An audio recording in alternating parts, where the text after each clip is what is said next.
ఎవరు నువ్వు? నాగదేవుణ్ణి. శంఖచూడ ఇచ్చాదారి నాగవంశానికి చెందినవాణ్ణి.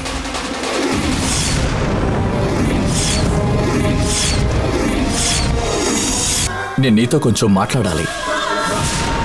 నువ్వు నాతో మాట్లాడేదే ఉంది? నా గురించి నువ్వు తెలుసుకోవాల్సింది. నేను ముఖ్యమైన పని మీద వెళ్తున్నాను. నువ్వు మాట్లాడేదేది నేను వినే పరిస్థితుల్లో లేను.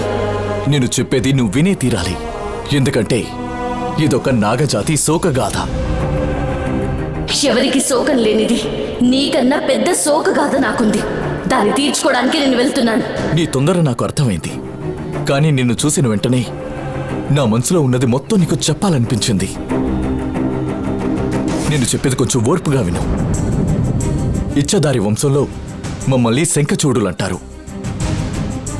100 సంవత్సరాల ముందు వరకు మా శంఖచూడుల జాతి మాత్రమే ఎక్కువ సంఖ్యలో ఉన్న నాగజాతిగా ఉండేది. నాగజాతికి రాజుగా ఉన్న నాగరాజు అర్హత కూడా మా శంఖచూడులకే దక్కింది. అంత గౌరవంగా బతికిన మా శంఖచూడుల జాతి ప్రకృతి వైపరీత్యం వల్ల ఎన్నో ఇబ్బందులకి గురికావాల్సి వచ్చింది. మిగిలిన కొద్దో గొప్ప శంఖచూడులు కూడా వయసు మళ్లీ చనిపోయారు. ఇప్పుడు శంఖచూడుల జాతికి చివరి వారసుడిగా నేను మాత్రమే మిగిలాను. నేను ఒంటరిగా ఉన్నందుకు బాధపడడం లేదు. కానీ మా శంఖచూడుల జాతి నాతో అంతమైపోకూడదు అనుకుంటున్నాను. నా తర్వాత కూడా నా జాతి వృద్ధి చెందాలనుకుంటున్నాను. నా కోరికని నువ్వే నెరవేర్చాలి. నువ్వే నాకు సాయం చేయాలి. నీకు నేనేం చేయాలి? నువ్వు ఒక నాగకన్యవని నాకు తెలుసు. నన్ను నీ భర్తగా స్వీకరించాలి. నేను నీతో జీవించాలి. నీ ద్వారా మా శంఖచూడుల జాతి వృద్ధి చెందాలి. నువ్వు ఒప్పుకుంటే ఇప్పుడే నిన్ను పెళ్లి చేసుకోవడానికి సిద్ధంగా ఉన్నాను. అది ఎప్పటికీ జరగదు. నీ జాతి అంతరించకూడదని నువ్వు అనుకోవడానికి నేను మద్దతు ఇస్తున్నాను.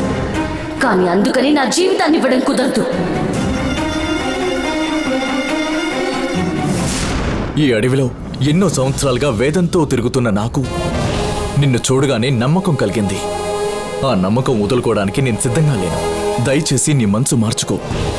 ఒక నాగజాతికి చేస్తున్న సాయంగా భావించి నువ్వు నన్ను స్వీకరించాలి. నీ పని అయిపోతే సరిపోతుందని నువ్వు మాట్లాడుతున్నావు. నేను అసలు ఏ సాయం చేయలేను. ఎందుకంటే నాగవంశ శబదాన్ని కాపాడాల్సిన కర్తవ్యం నా మీద ఉంది. నాకొక లక్ష్యం ఉంది. నువ్వు అడిగిన సహాయాన్ని నేను చేయలేను. నన్ను వదిలే. నేను నిన్ను వదలను.